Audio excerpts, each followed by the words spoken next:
Morning, guys. Happy Monday. Sorry it's been a while since I uploaded.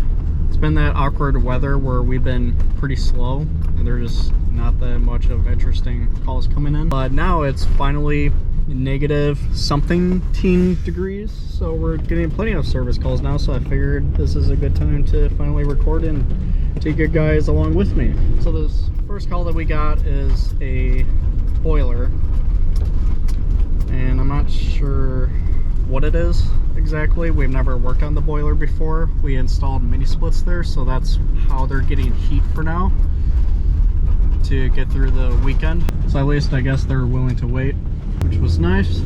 Hopefully we can get them heat today. Yeah, it's been an interesting season because usually we're still really busy this time of year, but we now have the most service guys that we've ever had now, and it's been like randomly in the 40s. I think one day was in the 50s last week, so it's been pretty chill. Let me know if you guys have been kind of slow lately too. It's not terrible, like I can still get my 40 hours in and whatnot, but it hasn't been,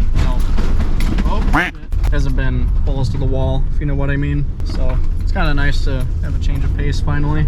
Lately I've been going with install lately, which has been kind of nice, just doing something a little bit different. I don't get to do install that much. I actually put together a new install bag, so if you guys are ever interested in seeing that, let me know. I would say that's the one thing I kind of regret, which I guess might as well talk about now, is when you're getting into HVAC, I definitely recommend getting into install first, because you get to see how things are built from start to finish, like more specifically being new construction, and then move on to system swap outs of just older furnaces, boilers, air conditioners, and all that. So you can see how that's done, get creative with ductwork and whatnot, and then eventually move into service. But me, I just moved straight into service and just figured things out with trial by fire. I'm sure a lot of you guys have been there as well. That's why it's nice that I've been rolling with install a bit more now to see how they do things, so I can see what their perspective is, which is nice. But anyways, see you guys over on that call. All right, looks like we got a Dunkirk, and I believe this is a steam boiler. So, yep, got the sight glass there. The fill here.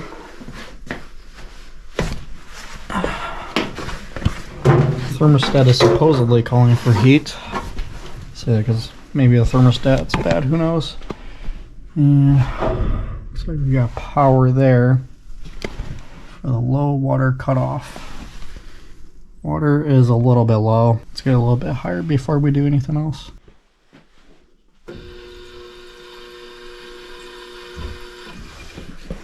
This is not open all the way. Not sure why. Ooh, that's aggressive. Maybe that's why.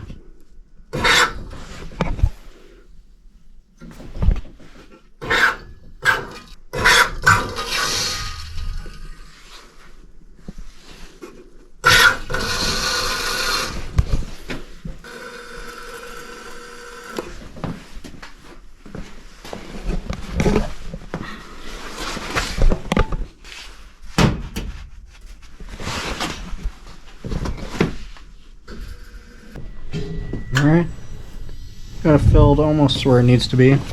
Boiler just kicked on. Let's actually turn this off and finish filling. That looks about right. So now let's just wait and see if it actually starts heating. Hopefully nothing is plugged up. Oh man. Oh, all that junk in the sight glass. It's also dripping too. I wonder if the gaskets are bad. So we're probably gonna have to drain and flush the boiler. Try to get more of that gunk out there. Another clue to that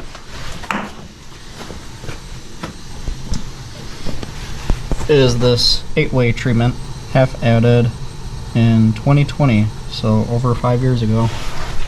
Looks like they've been having water quality issues, and I'm pretty sure that would make sense why this was kind of in this position to begin with. They kind of throttled it because it was probably too much water going through. I think they did that on purpose, because the way the position it was in when I was holding the button, it wasn't really adding any water at all. So I cracked it open just a little bit more. It's able to fill it up more. At least for today, because it's way below 0 right now where we're at. So we got to make sure that they get heat. Gonna drain and flush the boiler. Shut the valves. Gonna pinpoint the leak on there. Might just be some bad gaskets on there. But we can leave that alone for today. So when it was leaking, it was a little bit higher once we heat it up, and that's where I saw water pouring down to here. But actually, as I'm looking more closely, there's actually kind of a hairline crack going along it. So I bet you when it rises up to here, that's when it really starts leaking, because it's not leaking at the moment, which is good, I guess. That kind of explains why that was low. And then the reason it wasn't filling back up is because this was shut a little bit too much, so this wasn't filling up all the way. So that part makes sense. But we're going to shut it down, and we're going to flush the boiler to help get that gunk out of there. And we'll see how that goes. Hopefully I don't have to use this stuff, but we'll see how the flushing goes. And then doing that, I can also watch this more closely to see if it's actually filling itself back up or not.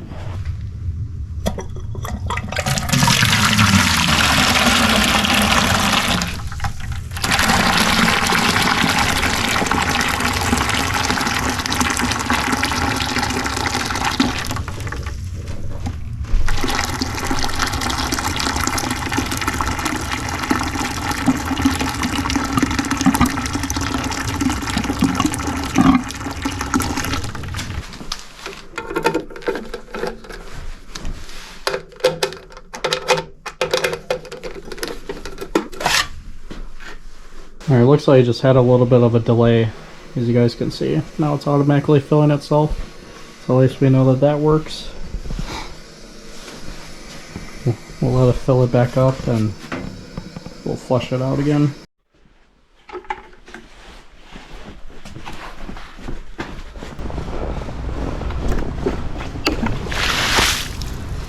That's satisfying. Just fill it back up. Slowly but surely making its way there. It's a little bit dirty, and we're gonna flush it again because the water's starting to look more clear over there anyway, not so much here. And then we're gonna replace this sight glass. Really imagine the gasket too. And while we're in there, we'll also take this pigtail apart, clean that out as well, and then figure out a way to add this treatment into there if needed as well. That's working better. Okay.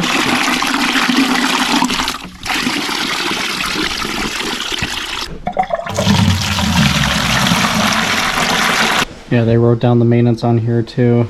Same day as that.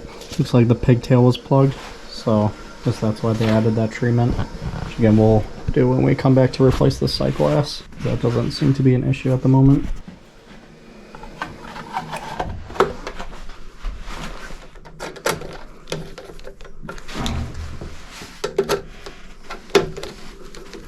Flushed out a couple more times. It's definitely looking much more clear, so that's a good sign.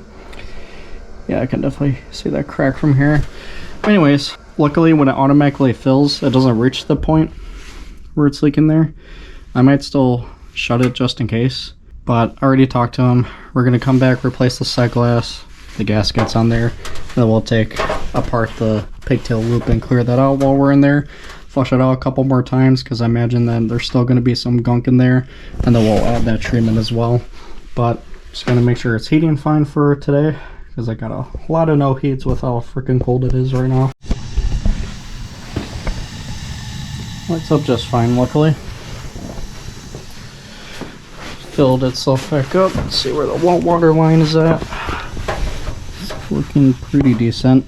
It's not leaking, which is good, because I think the hairline crack ends right around here. So I think I just added a little bit too much earlier. So that should be okay for now. And the customer site will just be waiting for us to give them a quote on all that and time frame. should be relatively quickly. They're not very hard to get. We're out of there. Made sure that all the radiators were heating just fine. We'll hopefully get back there later this week. We'll see. He's gonna keep us posted on how it's running. We'll make it sooner if need be. But thanks again for tuning in, guys. Hope you guys are surviving this cold winter weather if you're living up here. I'll see you guys on the next call.